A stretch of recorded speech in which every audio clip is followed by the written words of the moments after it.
is a LinkedIn growth strategist. He is also a content creator and an inspirational public figure and a LinkedIn sub voice. And he has helped so many people through his LinkedIn Edge program to revamp their LinkedIn profiles, if I'm correct, and help people be more visible online, land jobs. And so, if there's anything you want to add about yourself, we'd like to know more about you. I think I'm okay with that. I personally don't do labels. Okay, no problem. Okay, no problem.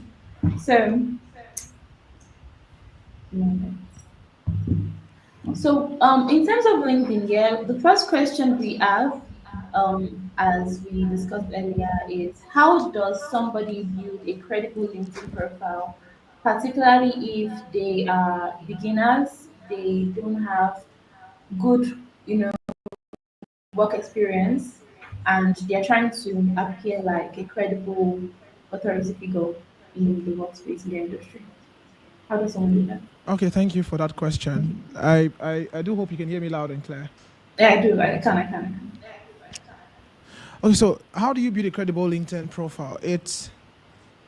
I would say it's not rocket science. It just starts. It's really about showing up. Okay, showing up and telling your story. Nobody will do that better than you or for you. And that's it's pretty much the same thing way Adefair has built a brand on TikTok. It's Yeah. the same rule. Show up. You can tell. I don't know about you as well. Maybe you're also active on TikTok, but if Adefair was here, if there's something we can agree on is start where you are. Start Yeah. where you are. Start as it is. Yeah. It's really people think to grow on LinkedIn I need to have one special skill, special certification, qualification, but anything about growing on social media is as simple as starting from where you are. Very So well. start from where you are.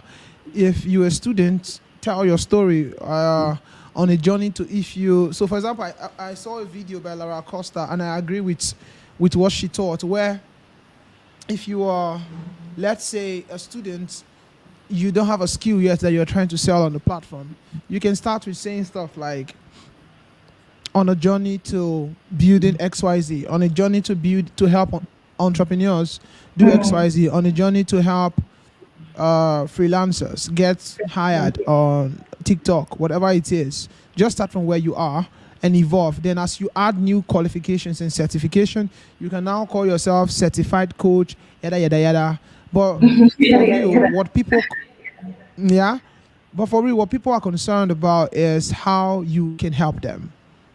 And How you if help you them. demonstrate that ability to help them, then they will listen to you. But let's say, for example, you ain't got none of those, you don't even have a job yet or a skill yet, start where you are. There's something I noticed when I started on LinkedIn from people like Emmanuel Onduka. Emmanuel Onduka, when I on LinkedIn, was an undergraduate student from Futo, and he would come on LinkedIn and share his dreams. Sometimes he would just come and say, "Oh, I got this DM, and I was taken to the airport," and he would just paint one very nice picture and said, "Then I woke up from my sleep and realized that it was all a dream, but I believe I one day remember this this dream will story. become a reality." Yeah. And that's how this guy was just boboing us on LinkedIn. And before you know it, he's still one of the most followed Nigerian influencers on LinkedIn. With Yeah. all the recently, I saw one of his posts where he said, "I'm open to marry," and people found it funny and laughed. So it's really as simple as showing up. I wish I can tell you it's one big thing to do this. Yes, you will look bad when you start at first. You will look ugly. Your post will get 2 likes or 0 likes. Like, yeah. Nobody starts from 1,000 likes. Nobody starts from 10,000 views. Start where you are and grow along. That was even the last post I shared on LinkedIn, anyways. Grow along.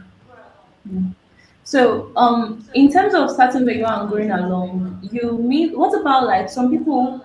Some experts say that you shouldn't call yourself an aspiring anything. You're not an aspiring writer. You're not an aspiring. You should just say writer or this or that. So, what about that in that scenario?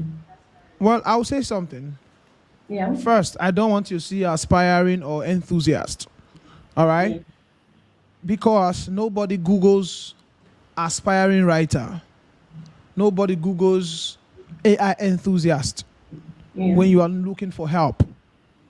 What I would simply say is, if you are, because one of the things I learned is I've seen people who are really good at stuff, but don't think they are good at it. So they tell themselves they call themselves upcoming. But what they do normal is what some people charge a lot for. How did I start on LinkedIn as a LinkedIn growth coach? Because I didn't think I was good enough. I thought maybe there would be one university where you learn all these old LinkedIn kinicom. Hmm. And I started doing my thing, showing up, creating content on LinkedIn. And then I would help people optimize their profile for free, revamp their profile, because I didn't think it was something people would pay for anyways. I'll do it for them for free and tell them this will work and all that. But as I evolved and grew, I realized that whatever level you are, so long as you can take people from point A to point Z, Yeah. from point A to point B, Yeah. push that one first. That thing you can help people achieve from A to B. Put it out as something you're offering, and allow people book you for that service. Yeah, that's my recommendation. Okay. A lot of people book you for that service. Okay, so thank you very much for that answer. Um, so you mean that it's also really wrong to come up generally? I just want to be clear. It's wrong to come off as what you are not. Ah, that one I talk. you know, it's not even a debate. You don't come off as what you are not. That's why I say start from where you are. You don't Yeah. go and start, because if you claim to be a professional copywriter who can help people do XYZ and you get a job for that and you fail to deliver, you automatically ruin your reputation before you start building it. So why are you shooting yourself in the foot? Why are you? I mean, it's like you are helping village people to scatter your own life by yourself by calling yourself Your what you whole are life, not. yeah. Yeah. So why do that damage to And yourself when yeah. you can really just tell your truth, live your truth? This is what I can do, and then maybe because you are not so sure that what you are doing right now is good enough, then you can undercharge compared to what your mates are charging or what true professionals are charging. That's a better approach than calling yourself Ogbu Checheleche one of something that you are not. Or something they are not. That's very true. Okay, thank you very much. Okay, so in terms of content to post on LinkedIn, what's the type of content you think somebody should share, and how do you think the content should differ in terms of goals the person might have for LinkedIn? Your content depends on your goals. So if you have a goal of just building, Yeah. there's what I call a storytelling brand. I don't know. I think my video is sort of skipping. I don't know if it's just me or it's the same thing over there. It is a little bit, but it's still coherent. I can hear you very well. But my voice is clear, Abi. Very, very. Moku manager like that. Yes, we should. Oh my So I was god. saying that, let's say for example you are not a professional, you can build what I call a storytelling brand. So show Yeah. up, tell your story. Just use social media like your diary. But now that you know the type of people on LinkedIn are job seekers, people who are looking for jobs, if those are the type of people you can speak to encourage people. Share, Yeah. look around and see what is trending around. Chukmat put. Talk about your opinions on trending topics. That's how you build thought leadership. People are talking about AI. Talk about what you think about AI. People are talking about mental health. Talk about what you think about mental health. People are talking about LinkedIn growth. Talk about what you think about this whole LinkedIn whatever. It could be how people are faking it. It could be the type of content you're seeing on LinkedIn. That's if you don't have a specific goal you're trying to push, but you just want to show up anyways, then you can do those. But if you run a brand and you want to get clients, then you want to use the simple framework that I called that is called the PAS framework. Problem, agitate, solve. Now, the way you do it is think of your ideal clients, think of the problems you help them solve, talk about those problems, talk about the origin of those problems, talk about the root causes of those problems, talk about the myths surrounding those problems, talk about the common fixes, solutions that people employ to fix those problems but eventually do it wrong, right?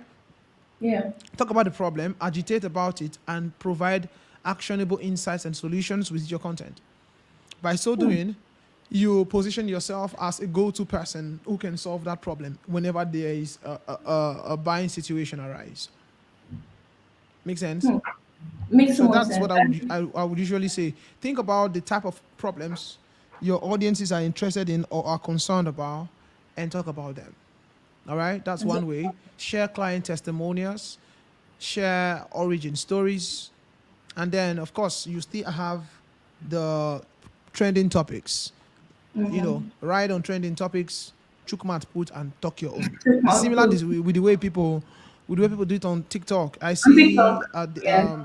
a day fair show up on TikTok, share updates, stuff like that. Bring it on LinkedIn as well. Do your thing, and I have Yeah. seen her grow tremendously. I love the originality that comes with a brand. It's unique, it's fresh, it's unique to her. That's what people want to see. There's really no templates to this thing to say, oh, let's look for trending post topics, then go and carry it, and you or tell AI to write you a viral content idea that you would post. Problem is, AI is probably telling other people that same idea too, because these things are information readily available. But your story, your experiences, your opinions is not. Google cannot give anybody to talk about your opinion, and that is what people are out for. Yeah. That's really true. Thank you very much. So when you started to create content, what did you use as some sort of motivation to begin creating content on LinkedIn? Well, when I started on LinkedIn, my motivation were these guys who, like Emmanuel and some of the folks I mentioned. My first friend on LinkedIn was Osinachi. Now, when I started on LinkedIn, this whole LinkedIn buzz wasn't a thing like it is now. For me, it was just more like an experiment. So I joined LinkedIn in 2018, a bit 2019, because they said if you want a job and you are not on LinkedIn, then you are not serious with your life. And so all of us say, carry ourselves, go LinkedIn. Yeah. And then when I started my sales and marketing business, I felt like, okay, let me create content with every platform I have opportunities to share and see what comes out of it. So I look at LinkedIn, I saw people were creating content similar to Facebook. I'm like, okay, what do I have to lose? Nothing. Let me just start creating content. So that's how I started. But then I knew that the type of people on LinkedIn are job seekers, are top guys, employers. I'm like, okay, so if you go to, because I was looking for quality audiences that I can create content, attract and build a community with. And LinkedIn was that place where I know that I may not know so much about LinkedIn, but I know say better people they LinkedIn, better opportunity they LinkedIn, Yeah. quality audience go they LinkedIn, and that was how I started. I was just creating content based off what has worked on my Facebook, what has worked on my Twitter. So I would just bring it to LinkedIn and share it on LinkedIn. That was how I was doing it.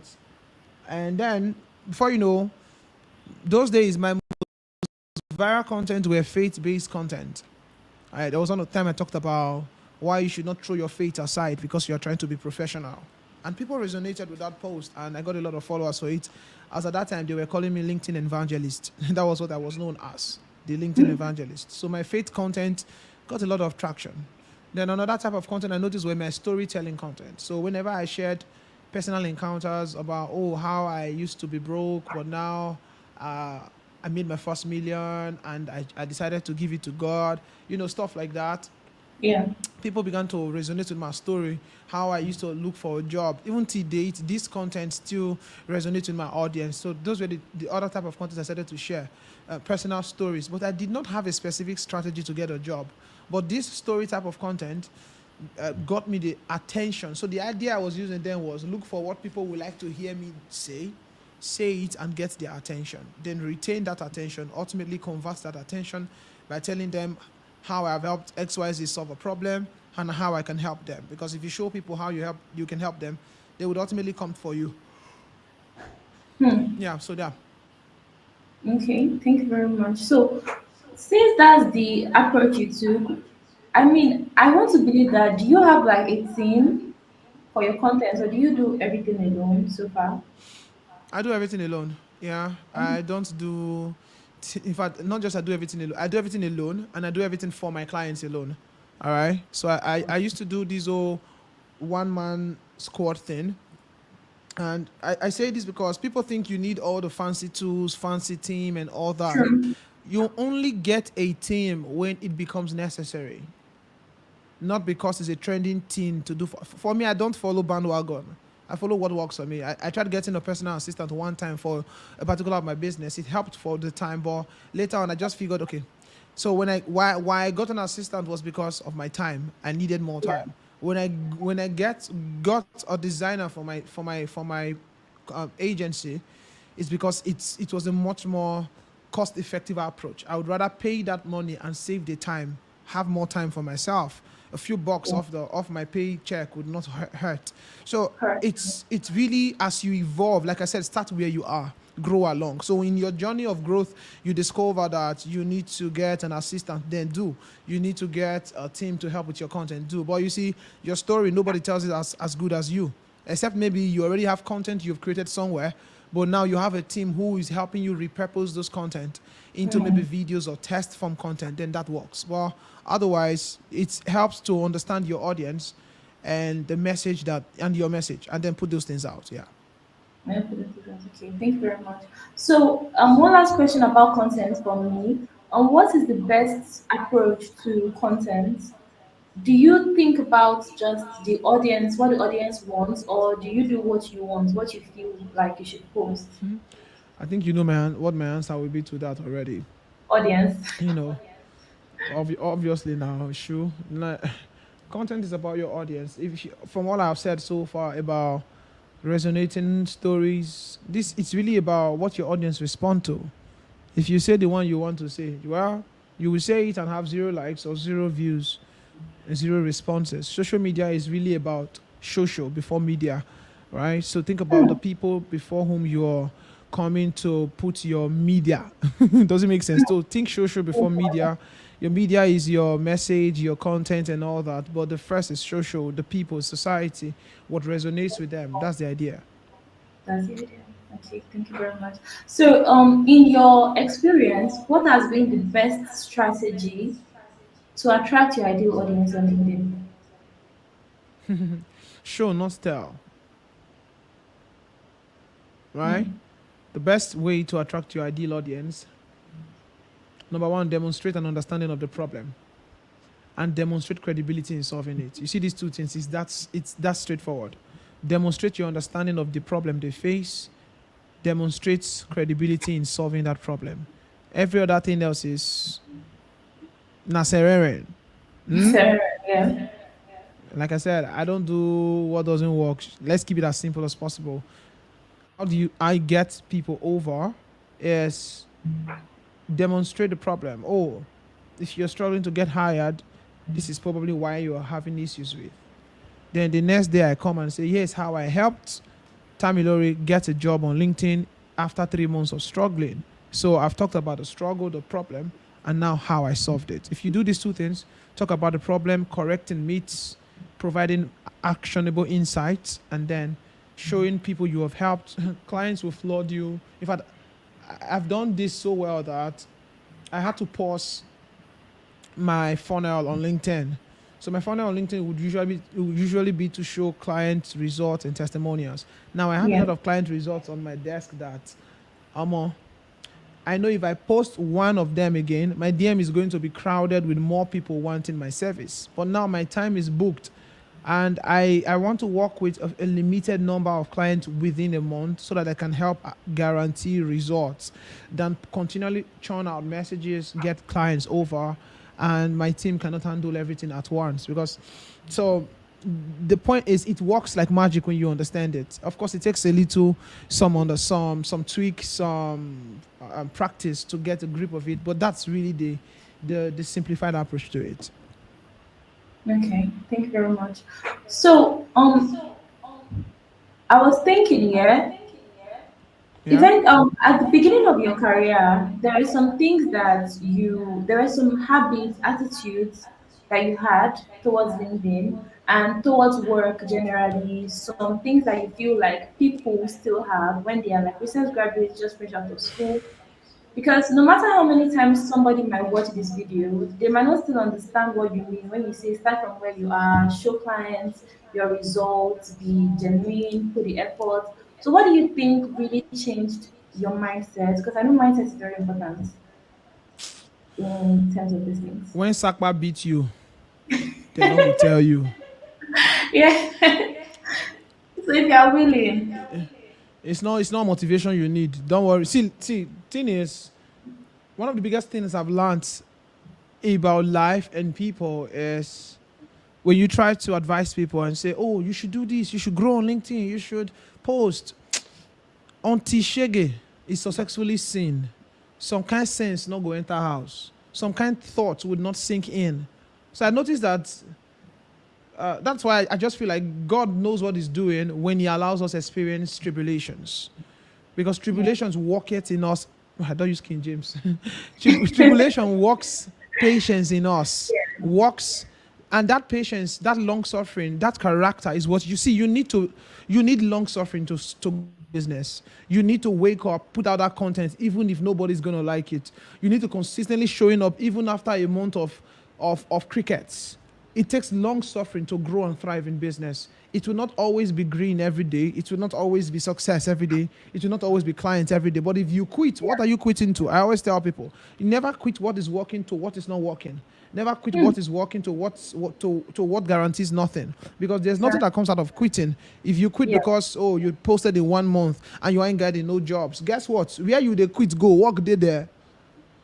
Okay, no, as you rest now, who want come look you say take work because you quit? But chances are, if you keep showing up, one day you might even luckily or mistakenly or fortunately find someone see your message and send a DM. But if you quit, that will never happen. So I tell people, if you quit, there's only one guarantee: it will never happen. So sometimes you don't quit not because there are any guarantees, because you ain't got no choice, bro. You either keep going or you keep going. Quitting is not even an option. Yeah. huh. I mean, true, true, true. Actually, when you get to that point, you will cross the road. So, actually, I'm actually out of questions that I want to ask. I feel like Okay. on my part, I'm very clear on everything. Except, I'm very curious about since you started the LinkedIn Edge program. I know it's been a very successful program for you. Yes. So So how far back have you started? Like, when did you start, and at what point did you see the most success with the program, even though you already had clients and people want it? Yeah. for me, the program is more of a charity project than a for-profit project, Yeah. because the value of the knowledge, the information that we are providing people in the LinkedIn Edge program, if we were to charge basic entry fee, it would be at least $50 to $100. Left for me, I would say $100. All right, but it's a program that at some point I'll be like, this thing is not worth it. Let me quit. But then I figured that if I quit, there are many people who are at the base of the ladder and who at the moment cannot afford $500 or maybe even as little as $100 for either a one-on-one or a done for you service. So I figured if you charge what in this thing what people not go join, people not join, it's few will join because the one-on-one people do join. But then for me it's more about building credibility. Because you see, a point comes where, as a business owner, similar to how you are hosting this free webinar right now, this webinar is costing you time, data, stress. I could imagine the whole stress of creating link does not work. That's stress. But now the people here are a few people, or they did not pay to be here. Now, whatever you are doing right now, it's not for profit. It's building credibility for people. And eventually that credibility comes back to you as trust, as authority, and what have you. So that's what the program has been for me, because I've seen people grow from 0 or 200 or 300 to as much as 10K, 20K followers, and not just followers, they've built so much credibility. And one of those people I can say is, for example, Valerie Corey. I remember when she started, then when the program was still 10K, she joined us. And that lady started with 399 followers. Today she's over 20K followers. She's grown a lot on LinkedIn in such a way that I'm so proud of. When our writing started initially, it was AI generated. This girl with me ChatGPT, copy and paste all those emojis on me. Now so she go to post them until I said no. So in that program, the value of what we're giving people, seeing people come from nowhere to having jobs as much as $100, $500, $3,000 from nowhere, using the simple strategies we taught them. These are people who used to have crickets. Some used to, one of them said, nobody they sent me for LinkedIn before, but now I'm getting DMs. Those little things, because the program is very straightforward and practical. You see the way I speak here. And that's why, in fact, for my class, it's even worse. I go change them for you. I will roast your profile. I will roast your method. I say, this thing, who send you? Change it and fix it. So it's quite interactive, though it's one-to-many, like a group community. But I do my best to make sure every person. And so sometimes I feel like one of the reasons why I not really I do not market it enough, the LinkedIn Edge program. I don't market it enough because if I have 300 people join me today, it means, number one, I cannot guarantee the success of everyone. Yeah. Number two, the quality delivery would be low. Number three, the stress. 300 people pay for the program. You might think, $15 times 300 people, now big money now. But the stress of 300 people, I would rather calculate that entire $15. Let me even calculate myself. That $15 times 300 people and charge 1 or 2 clients, because I have services that would pay me that amount of money, from just one client. I would rather work with one client, that would pay me that in maybe a month or 2 or 3 months, for example, than do that for 300 people with 300 headache, with 300 people coming to your DM. Coach, this thing, what do you think? No, I don't want to post this question in the group. I feel you will do better to answer me in person. Now, when you serve a community, they think it's personal stuff. And so they think they deserve your time. They now own you. There are those who would even call you. Hello. Yes. So I tried this thing. What do you like? Oga. Now people that want to take them step by step. Yeah. And then when you tell them pay for one-on-one. So the LinkedIn Edge program has been such a success for me. I'm proud of the results I see from people. And like I said, I've not marketed it enough, maybe because my attention is divided for my one-on-one consultation, coaching, and all that. But I'm just glad to see that even the cohorts we're having the 13th cohort. So it's been, that's over 1 year already, because it's per month. So the 13th cohort, we're currently in the 13th batch, and it's been a blessing so far. Yeah. I'm really proud. This is for the audience, please. If you have any questions for Joseph before we round up, please let us know in the comments so that we don't waste his precious time. So, one thing I've noticed from your profile, because I did go through your profile, I was fishing for pictures. I did scroll really far, and I noticed that you really know how to articulate your value, your results. You're really good at articulating. So, is this something that you learned over time? Because I know not everybody can articulate, regardless of how many followers they have. Not everybody can articulate the actual value that they can give to clients. How did you learn that skill? Well, like I said, start from where you are. And as you grow along the way, engage your people. So the way I articulate thought is when I come on sections like this, maybe live sessions or live classes and videos, and you ask me a question, I realize that, if you have this question, many people would have this question too. So what do you think I do? I take some of these answers and I create them into a post. So most of the questions or posts I make are sort of user generated, either directly or indirectly. So I could be scrolling through the feed or the comment section of a post where there are a lot of people engage in it, and I see what people say there. So I drop the comments there, and if people like it, I say, okay, I repurpose it into a main post. And that is why I really don't post daily. I used to do the old posting daily. It's cool, it gets you result, but for me, I beg, not be LinkedIn account this life can't do. So I just feel like know your tempo that works for you. If you are in the phase in your life where daily works, fire down. If you come to a point where 2-3 times a week works, there are even people who post 2 to 3 times a day. So just know the tempo that works for you. And for me, when I get questions from folks like this, or from comments, or I observe a lot.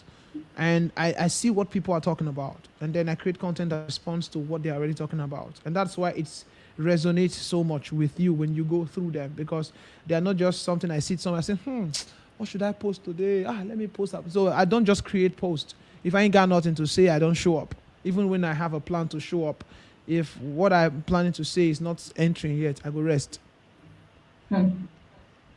That's wonderful. Okay, thank you very much for all of the answers you gave.